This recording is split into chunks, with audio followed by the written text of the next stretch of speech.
So hello and welcome on study for girls. तो आज class में हम यहाँ पर औद्योगिकी प्रशिक्षण अधिकारी परीक्षा एंड पीजीटी 2023 में जो क्वेश्चन पूछे गए हैं उसे हम यहाँ पर देखने वाले हैं। पिछली क्लास में हमने पीजीटी से रिलेटेड जो क्वेश्चन पूछे गए थे उसे हमने देखा था, तो किस तरह से एग्जाम में क्वेश्चन पूछे जा रहे हैं उनको हम यहाँ पर देखेंगे। उससे पहले मैं आप सभी को बता देना चाहता हूँ कि हमारे द्वारा यहाँ पर झारखंड की जो प्रैक्टिस सेट बुक है वो हमारे द्वारा मार्केट में ला दी गई है, तो आप उसे परचेज कर सकते हैं, जिसमें कि 40 क्वेश्चन के आपको जो MCQs फॉर्मेट में है वो आपको प्रोवाइड की गई है, जो कि जेएसएससी के जो न्यू सिलेबस है उस पर आधारित है। साथ ही साथ खोटा और पंच प्रगणिया का भी आपको यहाँ पर प्रोवाइड किया जा रहा है, जो कि पेपर 2 के लिए इंपॉर्टेंट है। किसके लिए मैं बात करूँ, यह पेपर 2 के लिए इंपॉर्टेंट है। ठीक है, तो आप उसे परचेज कर सकते हैं, जो कि आपके एग्ज़ाम 28 तारीख और 4 तारीख को जो होने वाले हैं एग्ज़ाम, उनके लिए इंपॉर्टेंट हो जाएगा।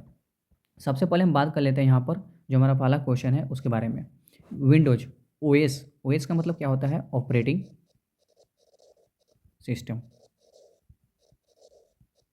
ठीक है, मुख्य स्क्रीन क्षेत्र है जिसे कोई कंप्यूटर चालू करने और विंडोज पर लॉगिन करने के बाद दिखता है। तो आपसे पूछा है कि in the Windows OS the logging on the Windows in the main screen area that one seize after turning on a computer and logging Windows. ठीक है, आपसे पूछा कि जब आप कंप्यूटर पर लॉगिन करते हो तो उस समय आपको क्या दिखता है। तो आपके ऑप्शंस है user, accounts, control panel, programs और डेस्कटॉप। बात करें यहाँ पर, इसमें जो आपका राइट ऑप्शन हो जाएगा वो फर्स्ट हो जाएगा, जो कि यूजर अकाउंट्स दिखता है। ठीक है, लॉगिन करने के लिए आपको सामने एक यूजर अकाउंट दिखेगा, जिसमें कि आपको यहाँ पर आपका आईडी और यहाँ पर पासवर्ड डालना होता है। कंट्रोल पैनल क्या होता है? तो जो जिसके जरिए हम सारी चीज़ों को कंट्रोल करते हैं उसे हम कंट्रोल पैनल कहते हैं। ठीक है, और नेक्स्ट हमारा प्रोग्राम, तो सेट ऑफ इंस्ट्रक्शन क्या होता है? सेट ऑफ इंस्ट्रक्शन को हम क्या बोलते हैं? प्रोग्राम्स बोलते हैं। साथ ही डेस्कटॉप के बारे में बात करें तो कंप्यूटर सिस्टम होता है जिसमें कि कंप्यूटर, सीपीयू और जो भी पेरिफेरल डिवाइस होते हैं वो सभी इसमें आ जाएंगे। नेक्स्ट क्वेश्चन पे आते हैं। नेक्स्ट हमारा क्वेश्चन है कि निम्नलिखित में से किस ऑपरेटर का उपयोग उन लिटरल मानों की सूची के मान की तुलना करने के लिए किया जाता है जिन्हें निर्दिष्टित किया गया हो। Which of the following operators is use to compare a value to a list of literal values that have been specified. ठीक है, तो आपसे यहाँ पर ऑप्शन है एग्जिस्ट, इन और बिटवीन। ये आपके 4 ऑप्शंस हैं, इनमें से कौन सा सही होगा? तो इनमें से बात करें जो इन है वो आपका राइट ऑप्शन हो जाएगा। किसी फाइल में ऑपरेटर यूज जो कंपेयर करने के लिए यूज किया जाता है उसे हम यहाँ पर जानते हैं। नेक्स्ट हम बात करें, निम्नलिखित में से कौन सा अवांछित और अनचाहे संदेशों का संदर्भित करता है? Which of the following refers to unwanted and unsolicited messages. तो आपके ऑप्शंस है अनजिप और वायरस, स्पैम और यूआरएल। इनमें से बात करें तो इनमें से जो आपका राइट ऑप्शन हो जाएगा वह स्पैम हो जाएगा। क्या हो जाएगा? स्पैम हो जाएगा। स्पैम क्या करता है कि जो अनवांटेड जो फाइल होते हैं, ठीक है, उसको यह स्टोर करता है। एग्जाम्पल के तौर पे बात करें तो यहाँ पर एडवेयर हो जाएंगे। कौन से? एडवेयर। ठीक है, उनका यहाँ पर एग्जाम्पल परफेक्ट बैठता है। यूआरएल क्या होता है? तो यूनिफॉर्म रिसोर्स लोकेटर होता है। ठीक है, जो कि HTTP के फॉर्म में होता है, जो कि एक एड्रेस प्रोवाइड करता है किसी भी लिंक के लिए। वायरस क्या होता है? तो इसका फुल फॉर्म हो जाएगा vital information resource under seize हो जाएगा इसका फुल फॉर्म। ठीक है, तो ये सारी चीज़ें आपको यहाँ से याद रखनी होगी। ईमेल के बारे में क्या होता है? तो ईमेल को बोला जाता है इलेक्ट्रॉनिक मेल बोला जाता है। इसके फादर्स कौन हो जाएंगे? तो जिन्होंने इसे बनाया वो आपके हो जाएंगे यहाँ पर रे टॉमलिंसन। कौन से? रे टॉमलिंसन हो जाएंगे। ठीक है, आपको ये बात ध्यान में रखनी होगी। ठीक है, इनबॉक्स के बारे में आपको पता होना चाहिए, और साथ ही साथ ड्राफ्ट क्या होता है। ठीक है, टू क्या बताता है, फॉर्म क्या बताता है। ठीक है, अटैचमेंट क्या होता है, अटैचमेंट कितना MB का हो सकता है? ज़्यादा से ज़्यादा 25 MB का। ये सारी चीज़ें आपको पता होनी चाहिए ईमेल के बारे में ऑलरेडी। नेक्स्ट हम क्वेश्चन के बारे में बात करते हैं। निम्नलिखित में से कौन सा एक मोबाइल स्टेशन है जो उस सेवा क्षेत्र के अलावा किसी अन्य सेवा क्षेत्र में संचालित होता है जहाँ से सेवा की सदस्यता ली गई हो? ठीक है, तो इसके यहाँ पर ऑप्शन है रोमर, सब्सक्राइबर, डायोड और ट्रांससीवर। तो आपके यहाँ पर जो ऑप्शन में है उनमें से राइट ऑप्शन यहाँ पर ये हो जाएगा, जिसे हम रोमर के नाम से जानते हैं। ठीक है, रोमर क्या होता है? तो आपको पता होगा जब आप एक सब्सक्राइबर लाइन लेते हो तो उसके लिए यहाँ पर इस चीज़ को यूज किया जाता है। नेक्स्ट क्वेश्चन पे आते हैं। नेक्स्ट हमारा क्वेश्चन है कि नेटस्केप के ओपन सोर्स संस्करण को क्या नाम दिया गया है? नेटस्केप मैंने पिछली वीडियो में बताया था कि यह एक क्या है?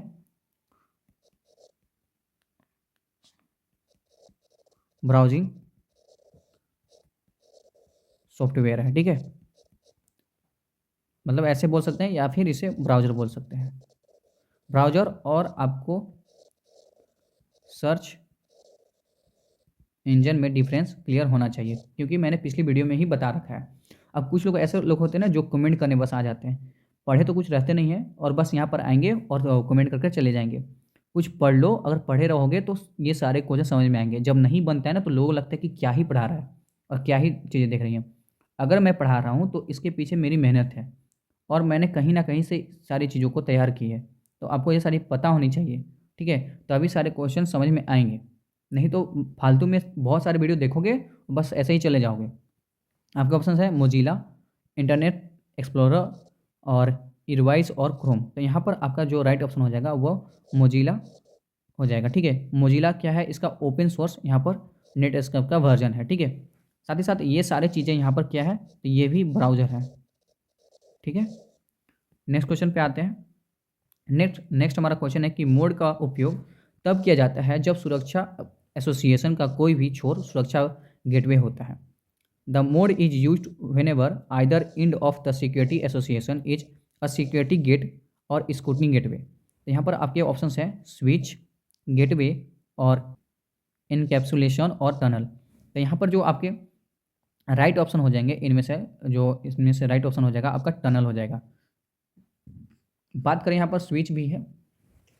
स्विच क्या करता है, तो कनेक्ट मल्टीपल कंप्यूटर और कम्युनिकेटिंग डिवाइस। और इसका काम क्या होता है, तो डाटा को सही जगह ट्रांसफ़र करना इसका काम होता है। ऑल्सो कॉल्ड इंटेलिजेंट हब, ये आपको याद रखना है। इसे क्या बोला जाता है, और इंटेलिजेंट हब के भी नाम से इसे जाना जाता है। ठीक है, ये बात आपको ध्यान में रखनी होगी। गेटवे क्या करता है, तो gateway combination of software and hardware होता है। गेटवे क्या होता है, combination of hardware and software होता है और ये serve as a entry and exit point of a network. क्या करता है, मतलब कि दो नेटवर्कों के बीच में ये एंट्री और एग्जिट का काम करता है। बीच में यहाँ गेटवे मान लीजिए। ठीक है, नाम से पता चल रहा है गेट, मतलब कि कोई दरवाज़ा होगा जिसके जरिए यहाँ पर नेटवर्क आएगा और जाएगा। ठीक है, यह काम करता है। 7 नंबर पे आते हैं, मोड का उपयोग। अच्छा, ये क्वेश्चन रिपीट हो गया। ठीक है, तो इसका राइट ऑप्शन क्या हो जाएगा, जैसे मैंने बताया टनल हो जाएगा। 8 नंबर पे आते हैं। 8 नंबर हमारा क्वेश्चन है कि एमएस ऑफिस में सामान्य टेक्स्ट से थोड़ा ऊपर छोटे फॉन्ट में दिखने वाले कैरेक्टर को क्या कहते हैं। In the MS office what is the character that appear in a smaller font a little above the normal text. मान लीजिए मैंने ये लिखा है 5 की पावर 2, तो ये जो 2 दिख रहा है यही आपसे पूछ रहा है कि इसे हम किस नाम से जानते हैं। सुपर स्क्रिप्ट, सब स्क्रिप्ट, टॉप टेक्स्ट और सुपर टेक्स्ट। जैसा कि आपको पता होगा, इसे हम किस नाम से जानते हैं, सुपर स्क्रिप्ट के नाम से जानते हैं। इसके लिए शॉर्टकट की क्या होता है, control plus shift plus plus, मतलब कि इस तरह से यूज करेंगे, कंट्रोल शिफ्ट प्लस। इसका यूज करके हम इस चीज़ को लिख सकते हैं। अब इसके नीचे जो रहता है यहाँ पर ध्यान देना कि यह मेन टेक्स्ट हो गया। 5 जो है ये क्या है, मेन टेक्स्ट।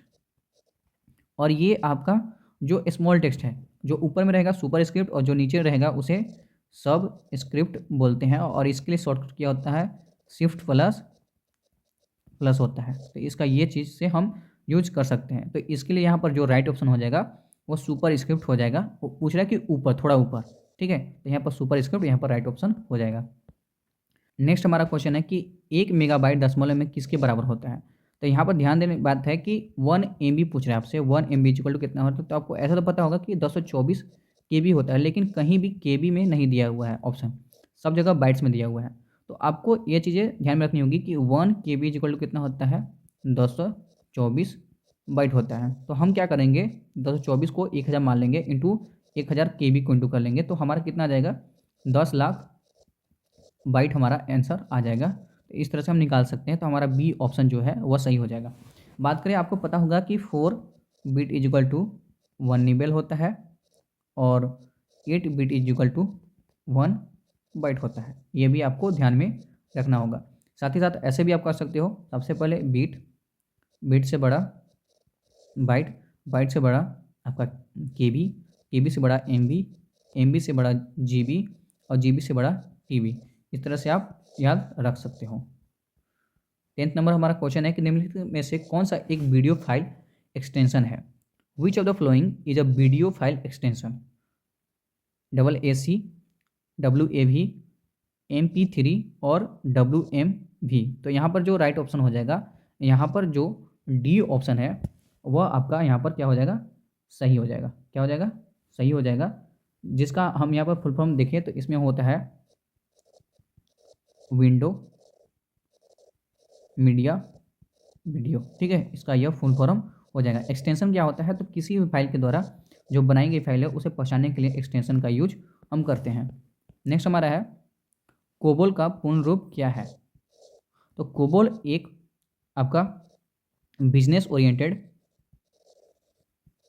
ओरिएंटेड लैंग्वेज है, ठीक है, बिजनेस के लिए इसका उपयोग किया जाता है। तो यहाँ पर आपका जो राइट ऑप्शन हो जाएगा, इसमें हम देख लेते हैं कौन सा सही है। इसका फुल फॉर्म होता है कॉमन बिजनेस ओरिएंटेड लैंग्वेज। तो हमारा डी ऑप्शन सही हो जाएगा।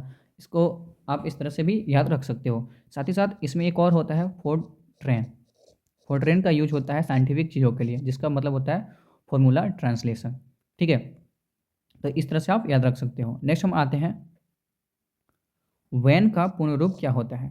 तो बहुत सारे तरह के होते हैं। एक तो लैन होता है, एक मैन होता है, एक वैन होता है, और एक और होता है लैन, वैन, मैन और कैन होता है, ठीक है। तो इस तरह से आप याद कर सकते हो। तो इसमें सबसे पहला हो जाएगा local area network, metropolitan area network, wide area network और कैंपस एरिया नेटवर्क। इस तरह से आप याद कर सकते हो। और एक और होता है पैन, इसका मतलब होता है पर्सनल एरिया नेटवर्क। तो इसका फुल फॉर्म क्या हो जाएगा, वाइड एरिया नेटवर्क। तो हमारा यहाँ पर जो ई ऑप्शन है वही सही हो जाएगा। नेक्स्ट हमारा है कि BIOS का उपयोग किसके द्वारा किया जाता है? BIOS is used by the application software, compiler और ऑपरेटिंग सिस्टम और इंटरप्रेटर। तो यहाँ पर जो राइट ऑप्शन है इसमें से हमारा थर्ड ऑप्शन सही हो जाएगा। BIOS का यूज ऑपरेटिंग सिस्टम के लिए किया जाता है, जिसका मतलब होता है बेसिक इनपुट आउटपुट सिस्टम। क्या होता है, बेसिक इनपुट आउटपुट सिस्टम, ठीक है। तो इस तरह से आप याद कर सकते हो। एप्लीकेशन सॉफ्टवेयर क्या होता है, जो पर्टिकुलर ऐप को चलाने के लिए यूज किया जाता है, ठीक है। कंपाइलर क्या होता है, तो यह एक लैंग्वेज ट्रांसलेटर सॉफ्टवेयर हो जाएगा। इंटरप्रेटर भी सेम चीज़ें हो जाएंगी। साथ ही साथ असेंबलर को भी आपको याद रखना होगा। 14th नंबर का हमारा क्वेश्चन है, किसी मौजूदा फाइल को नए नाम या नए स्थान पर सहेजने के लिए उपयोगकर्ता को कमांड का उपयोग करना चाहिए। मतलब कि जो फाइल, ठीक है, ऑलरेडी एग्जिस्ट कर रही है, ठीक है, उस चीज़ को हमें फिर से मतलब कि नए रूप में उसे दाखिल करने के लिए या दर्ज करने के लिए किसका उपयोग किया जाता है? To save an existing file a new name to a new location to the user should use the command. आपके ऑप्शन है new file, save as, save और सेव एंड रिप्लेस। तो यहाँ पर आपका जो राइट ऑप्शन हो जाएगा, सेव एज का यूज किया जाता है, जिसका शॉर्टकट होता है F12। F12 के जरिए आप सेव एज का यूज करके यहाँ पर जो एग्जिस्ट फाइल है उसको न्यू नेम से आप वहाँ पर रिप्लेस करके सेव कर सकते हो, ठीक है। ये कहाँ पर दिखेगा, तो ये फाइल मेनू में आपको देखने को मिलता है। फाइल मेनू कहाँ होता है, तो इस तरह से स्क्रीन होते हैं और जो यहाँ पर बना होता है यहाँ पर आपको फाइल मेनू देखने को मिल जाएगा। नेक्स्ट क्वेश्चन पे आते हैं। नेक्स्ट हमारा क्वेश्चन है, MS ऑफिस सॉफ्टवेयर बंडल के अंतर्गत उस एप्लीकेशन का नाम बताएं जिसका उपयोग हम ऑडियो वीडियो मतलब कि ऑडियो विजुअल प्रोजेक्शन बनाने के लिए करते हैं। तो आपके यहाँ पर जिससे इंग्लिश में बता रहा है कि name the application under the MS Office software bundle that we use to create audio visual presentation. आपके ऑप्शन है MS Word, MS Excel, MS PowerPoint और MS एक्सेल। तो यहाँ पर आपके जो राइट ऑप्शन हो जाएगा वह C ऑप्शन सही हो जाएगा। MS पावर पॉइंट के जरिए हम ऑडियो और वीडियो के जरिए हम यहाँ पर प्रेजेंटेशन पेश करते हैं। MS वर्ड डॉक्यूमेंट के लिए यूज किया जाता है। MS एक्सेल यहाँ पर अर्थमेटिक कैलकुलेशन के लिए यूज किया जाता है और MS एक्सेल डाटा प्रेजेंटेशन के लिए यूज किया जाता है। DBMS के लिए यूज किया जाता है, डाटाबेस मैनेजमेंट सिस्टम के लिए उपयोग किया जाता है। नेक्स्ट हमारा क्वेश्चन है, अच्छा आपको एक्सटेंशन आपको कमेंट में बताना है कि इन सभी का एक्सटेंशन क्या होगा। जैसे MS वर्ड का मैं बता देता हूँ कि MS वर्ड का DOC होता है या फिर DOCX हो जाएगा या फिर DOCM हो जाएगा। ये 3 तरह के एक्सटेंशन होते हैं। तो इसी तरह से आपको एक्सेल और MS पावर पॉइंट और MS एक्सेस के बारे में आपको एक्सटेंशन बताना है। Which of the following is not a web browser. आपके ऑप्शन है ओपेरा, क्रोम, फायरफॉक्स और हेडूप। तो यहाँ पर आपके जो ऑप्शन में डी ऑप्शन है वह सही हो जाएगा, मतलब कि यह एक वेब ब्राउज़र नहीं है। क्या है? वेब ब्राउज़र यह एक नहीं है। ठीक है, जैसा कि मैंने बताया था opera, Chrome, Firefox, Mozilla, Netscape, ये सभी आपके क्या हो जाएंगे? ये सभी आपके ब्राउज़र्स हो जाएंगे। 17 नंबर का हमारा क्वेश्चन है कि डेटा पदानुक्रम के सही आरोही क्रम में चुनें, मतलब कि डाटा को यहाँ पर सही जो असेंडिंग ऑर्डर है उसमें आपको व्यवस्थित करना है। ठीक है, तो यहाँ पर जैसे मैं बता दूं कि सबसे छोटा क्या मैंने बताया था, बिट्स होता है। तो सबसे पहले हम बिट्स वाले देख लेंगे। तो बिट्स हमारा इन तीनों में है, लेकिन इसमें नहीं है, तो ये हम काट देंगे। ठीक है, हमारा डी ऑप्शन ऐसे ही कट गया। बिट्स के बाद आता है बाइट्स। बाइट्स इसमें भी है, इसमें भी है, इसमें भी है। और उसके बाद फील्ड्स आता है। क्या आता है? फील्ड्स, लेकिन फाइल्स है इन दोनों में, तो ये दोनों तो ऐसे ही कट गए। ठीक है, तो हमारा यहाँ पर जो राइट ऑप्शन यहाँ पर सी ही बच रहा है। तो इसका सीक्वेंस क्या हो जाता है? बिट्स हो जाता है bytes, fields, recorders, files and database. यह जो क्वेश्चन है ना, आपको शायद एसबीआई के जो एग्ज़ाम हुआ था 2012 में, उसमें यह क्वेश्चन पूछा गया था। और साथ ही साथ आपको देखने को मिल रहा है कि इसमें भी आपको पूछा गया है पीजीटी वाले में। तो यहाँ से भी आप देख सकते हो कि ज़्यादातर जो क्वेश्चन होते हैं वो प्रीवियस ईयर बेस्ड होते हैं। नेक्स्ट हम बात करें, एक बड़े केंद्रीय कंप्यूटर से बना होता है जिसे बड़ी संख्या में दूरस्थ टर्मिनल जुड़े होते हैं। अ composed of a large central computer to which a large number of remote terminal are attached। आपके ऑप्शंस हैं DBMS, मतलब कि सेंट्रलाइज्ड DBMS, पैरेलल DBMS और डिस्ट्रीब्यूटिव DBMS और क्लाइंट सर्वर DBMS। तो यहाँ पर जो आपका राइट ऑप्शन हो जाएगा वह सी होता है, जिसे हम डिस्ट्रीब्यूटेड DBMS बोलते हैं। मतलब कि इससे एक यहाँ पर DBS सिस्टम होगा। ठीक है, जिसे आप ऐसा समझ लो ना कि एक यहाँ पर यह एक बड़ा सा सॉफ्टवेयर है, मतलब DBMS है, और यहाँ पर कोई ऐसा क्लाइंट है जो कोई चीज़ को परचेज करना चाहता है, तो यह एक यूजर हो गया, यह एक प्रोवाइडर हो गया। ठीक है, और यहाँ बहुत सारे सर्वर है जहाँ पे सारी चीज़ें लोड है, तो इसके जरिए सारी चीज़ें कंट्रोल होती है डिस्ट्रीब्यूटेड DBMS के जरिए। नेक्स्ट हम पे आते हैं 19 नंबर पे, ईमेल एड्रेस में BCC का पूर्ण रूप क्या होता है? What is the full form of BCC in the email address? आपका ऑप्शन है bond carbon copy, blue carbon copy, black carbon copy और ब्लाइंड कार्बन कॉपी। यहाँ पर राइट ऑप्शन डी हो जाएगा, ब्लाइंड कार्बन कॉपी होता है। अब इसे समझिए, देखिए BCC और CC में डिफरेंस क्या होता है, कार्बन कॉपी में और ब्लाइंड कार्बन कॉपी में। ब्लाइंड कार्बन कॉपी में क्या होता है कि जैसे मैंने ये फाइल बाकी 3 लोगों को सेंड की, एक फाइल था जो कि मैंने बाकी 3 लोगों को सेंड की, तो इसमें क्या होगा कि मैंने, मान लीजिए ये 2 लोग हैं, तो ये तीसरे को ये चीज़ नहीं पता चलेगा कि ये बाकी 2 लोगों को ये फाइल गया है। ठीक है, इसे सिर्फ ये पता रहेगा कि मेरे द्वारा इसके पास यह फाइल आया है, तो जिसे ब्लाइंड कार्बन कॉपी के जरिए समझ सकते हैं। लेकिन CC में क्या होता है कि मैं फाइल भेज रहा हूँ इसे, तो दूसरे को पता होगा कि ये और किसके पास गया है, तो ये इसके जरिए ये चीज़ें डिसाइड होती हैं। ठीक है, तो आप ऐसे समझ सकते हो। ठीक है, नेक्स्ट क्वेश्चन पे आते हैं, 20 नंबर का क्वेश्चन, कि डिजिटल सिग्नल को एनालॉग सिग्नल में बदलने के लिए और ठीक इसके विपरीत के लिए प्रयुक्त उपकरणों का क्या कहा जाता है? What is the device use to convert digital signal into analogue signal and vice versa called? तो यहाँ पे आपका ऑप्शन है मॉडेम, कीबोर्ड, जॉयस्टिक और राउटर। तो यहाँ पर जो ऑप्शन हो जाएगा आपका ए हो जाएगा, जिसे हम मॉडेम के नाम से जानते हैं। इसका फुल फॉर्म होता है मॉड्यूलेटर, डीमॉड्यूलेटर। ये क्या करता है कि यहाँ से आपका जो डाटा है सो यहाँ से निकलेगा। ठीक है, और ये सबसे पहले क्या में जाएगा, यहाँ से डिजिटल में निकलता है, और डिजिटल में जाने के बाद ये एनालॉग में ट्रेवल करता है। कि इसमें एनालॉग में ट्रेवल करेगा, और जब ये कंप्यूटर के पास आएगा तो फिर से ये डिजिटल में कन्वर्ट हो जाएगा। तो इसके जरिए हम चीज़ों को कन्वर्ट करके डाटा को ट्रांसफ़र करते हैं। कीबोर्ड क्या होता है? कीबोर्ड में 104 की होते हैं स्टैंडर्ड कीबोर्ड में। इसमें टॉगल की होते हैं, मॉडिफायर की होते हैं। ठीक है, इसमें नंबर्स की होते हैं, और ये सारी चीज़ें आपको याद रखनी होगी। साथ ही साथ एरो की 4 होते हैं।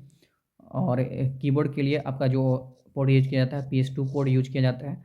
जो स्टिक क्या होता है, तो यह एक गेमिंग खेलने के लिए इनपुट डिवाइस होता है। ठीक है, और राउटर क्या होता है, तो ये राउटर क्या होता है कि एक पाथ प्रोवाइड करता है नेट को सही से ट्रेवल करने के लिए। 21 नंबर का क्वेश्चन है कि असेंबली लैंग्वेज हमेशा किससे शुरू होनी चाहिए? N assembly language should always begin with. तो आपके ऑप्शन है ए इंटीजर, और बी ऑप्शन है ऑपरेशन कोड, सी ऑप्शन है अल्फ़ाबेटिक लेटर और पैरेंथेसिस। तो आपके यहाँ पर राइट ऑप्शन इसमें से हो जाएगा सी ऑप्शन, ठीक है। अल्फ़ाबेटिक लेटर का यह यूज करता है। असेंबलर क्या होता है, तो ये एक लैंग्वेज ट्रांसलेटर सॉफ्टवेयर होता है। इसके अलावा आपको याद रखना होगा इंटरप्रेटर, कंपाइलर भी आप याद कर सकते हो, ठीक है।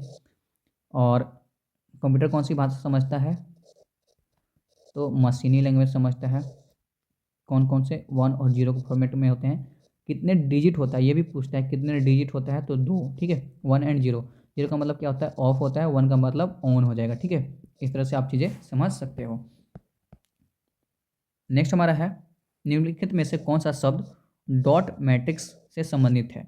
Which of the following is related to the term dot matrix. आपके ऑप्शन है printer, scanner, keyboards, mouse. Right option हो जाएगा प्रिंटर। प्रिंटर जो चीज़ें प्रिंट करती है उससे हम मापते हैं डॉट पर इंच में, डॉट पर इंच में, ठीक है, डॉट मैट्रिक्स। और ये प्रिंटर दो तरह के होते हैं, एक इम्पैक्ट प्रिंटर, एक नॉन इम्पैक्ट प्रिंटर हो जाएगा, ठीक है। इम्पैक्ट में बात करें तो हैमर का यूज किया जाता है, नॉन इम्पैक्ट में हैमर का यूज नहीं किया जाता है, ठीक है। साथ ही साथ मैं बता दूं कि इसमें जैसे नॉन इम्पैक्ट में आपका यहाँ पर एग्जाम्पल हो जाएगा लेजर प्रिंटर, थर्मल प्रिंटर, ये सारी चीज़ें आपके एग्जाम्पल हो जाएंगी। इम्पैक्ट में हो जाएगा आपका डॉट मैट्रिक्स, ठीक है, लाइन प्रिंटर, ठीक है, ये सभी चीज़ें आपके एग्जाम्पल हो जाएंगे। स्कैनर क्या होता है, स्कैनर एक इनपुट डिवाइस है जो कि आपका जैसे कोई हार्ड कॉपी है उसको स्कैन करके सॉफ्ट कॉपी में कन्वर्ट करता है। कीबोर्ड जैसे कि मैंने बता दिया। माउस के बारे में बता दूं, माउस एक ऑप्टिकल डिवाइस है और साथ ही साथ इनपुट डिवाइस भी है, ठीक है। आपको ये सारी चीज़ें पता होनी चाहिए, डगलस एंजेलबर्ट के द्वारा इसे सबसे पहली बार खोजा गया, ठीक है। और यह भी PS2 का पोर्ट का यूज करता है। प्रिंटर किसका, पैरेलल पोर्ट का यूज करता है। नेक्स्ट हम आते हैं 23rd नंबर का क्वेश्चन, इनमें से कौन सा सॉफ्टवेयर एक खंड की नई रिलीज से संबंधित है जिसे आमतौर पर एक त्रुटि सुधार समझा जाता है और कोई नई क्रियात्मकता शामिल नहीं होती है। Which of these pertain to a new release of a piece of software that is generally understood by an error correction and does not contain new functionalities। तो आपका ऑप्शन है software piracy, software uninstall, software updates and none of the options. आपका यहाँ right option C हो जाएगा। Software updates जब भी होता है उसमें कोई तरह की यहाँ पर दिक्कत नहीं होती है, वह सिर्फ सिक्योरिटी पैच के तौर पे आता है या फिर नई तरह की चीज़ों को अपडेट करने के लिए आता है, कैमरा को अपडेट करने के लिए या फिर उसका सिक्योरिटी को अपडेट करने के लिए, इन सारी चीज़ों के अपडेट करने के लिए ये चीज़ें आती हैं। सॉफ्टवेयर पायरेसी क्या होता है, सॉफ्टवेयर पायरेसी क्या होता है, जैसे कि कोई कोड लिखा गया है उसे आप इलीगली अपने साइड में ला रहे हो तो उसे आप सॉफ्टवेयर पायरेसी कहते हैं। सॉफ्टवेयर अनइंस्टॉल क्या होता है, तो अपने जो फाइल है उसे आप डिलीट करते हैं, उसे सॉफ्टवेयर अनइंस्टॉल करते हैं, ठीक है। नेक्स्ट हमारा क्वेश्चन है, MS पावर पॉइंट में यदि आप पहली और दूसरी स्लाइड का चयन करते हो और फिर टूल बार पर न्यू स्लाइड के बटन पर क्लिक करते हो तो क्या होगा, ठीक है। मतलब कि आपने एक स्लाइड सेलेक्ट कर लिया और फिर एक और स्लाइड आपने सेलेक्ट कर लिया, दो स्लाइड आपने सेलेक्ट कर लिया ऑलरेडी, और फिर आपसे पूछना है कि आप जब थर्ड स्लाइड सेलेक्ट करते हो जिससे हम न्यू स्लाइड करते हैं, न्यू स्लाइड सेलेक्ट कर रहे हो इंसर्ट में जाकर, तो आपका यहाँ पर क्या होगा, तो आपको यहाँ पर बताना है कि your new slide is inserted as the second slide in the presentation, a new slide inserted as the third slide in the presentation, a new slide is inserted as the first slide in the presentation और none of the above। यहाँ पर right option B होगा। कैसे, जब आप दो slide already select कर चुके हो तो जो थर्ड स्लाइड आता है ना न्यू वाला, वह सेकेंड वाले के बाद आएगा, ठीक है, तो वह थर्ड स्लाइड के रूप में कहलाएगा, ठीक है। आप इस तरह से समझ सकते हो। इसके लिए आपको क्या करना होगा कि आप प्रेजेंटेशन में चले जाना MS पावर पॉइंट में, ठीक है। वहाँ पर जाने के बाद ये चीज़ अप्लाई करना, दो फाइल मतलब दो जो पेज होता है वो सिलेक्ट करके रखना, और जैसे इंसर्ट में जाकर थर्ड फाइल सेलेक्ट करोगे, मतलब थर्ड पेज सेलेक्ट करोगे, या फिर आप इसे बोल सकते हो कि Ctrl+N करोगे तो सॉरी स्लाइड के लिए Ctrl+M का यूज किया जाता है, तो जब आप न्यू पेज सेलेक्ट करोगे तो ये थर्ड में ही आएगा, ठीक है। नेक्स्ट पे आते हैं। नेक्स्ट हमारा है माइक्रोसॉफ्ट एक्सेल में निम्नलिखित में से किस शॉर्टकट कुंजी का उपयोग करंट वर्कशीट को सेव करने के लिए किया जाता है। आपके ऑप्शंस हैं Ctrl+F9, Ctrl+F10, Alt+F1, Alt+F2। तो यहाँ पर आपका जो राइट ऑप्शन हो जाएगा वो बी हो जाएगा, जिसके जरिए आप क्या कर सकते हो कि MS एक्सेल में जो शॉर्टकट की होता है उसका यूज करके Ctrl+F10 का यूज करके जो करंट फाइल वर्कशीट है उसे आप यहाँ पर सेव कर सकते हो। वर्कशीट के बारे में बताया है कि कलेक्शन ऑफ सेल्स को हम क्या बोलते हैं, वर्कशीट बोलते हैं। और वर्कबुक क्या किसे बोलते हैं, तो वर्कबुक हम उसे बोलते हैं कलेक्शन ऑफ वर्कशीट को। ठीक है, आपको ये चीज़ें पता होनी चाहिए। सेल्स किसे बोलते हैं, तो intersection of rose and columns को हम क्या बोलते हैं, सेल्स बोलते हैं। ठीक है, A1 लिखेंगे तो क्या होगा, ए का मतलब कॉलम, 1 का मतलब रो, ये चीज़ें हमें बताती है। तो क्वेश्चन ऑफ द डे रहेगा आप सबों के लिए, अब नेट एस्केप कम्युनिकेटर के ओपन सोर्स अनुक्रमी से संबंधित मामलों के लिए एक सामान्य नाम है। Is a now A generic name for matter successor of the net escape communicator. आपके ऑप्शन हैं क्रोम, मोजिला, सफारी और ओपेरा। तो इसका आप आंसर कमेंट बॉक्स में देंगे। ठीक है, तो ये रहे आपके 25 क्वेश्चन जो कि आपके प्रीवियस ईयर से संबंधित थे। ठीक है, साथ ही साथ मैं आप सभी को बता देना चाहता हूँ कि जैसे कि मैंने बताया, झारखंड की बुक आपको हमारे स्टोर पे मिल जाएगी, साथ ही साथ खोटा और पंच परगनिया के भी आपको मिल जाएगी। ठीक है, टेलीग्राम चैनल भी आप ज्वाइन कर सकते हो खोटा का, और स्टडी फोकस जो चैनल है ऑफिशियल का, उसका भी आप यहाँ पर ज्वाइन कर सकते हो। ठीक है, मिलते हैं जल्दी नेक्स्ट वीडियो में, तब तक के लिए थैंक यू।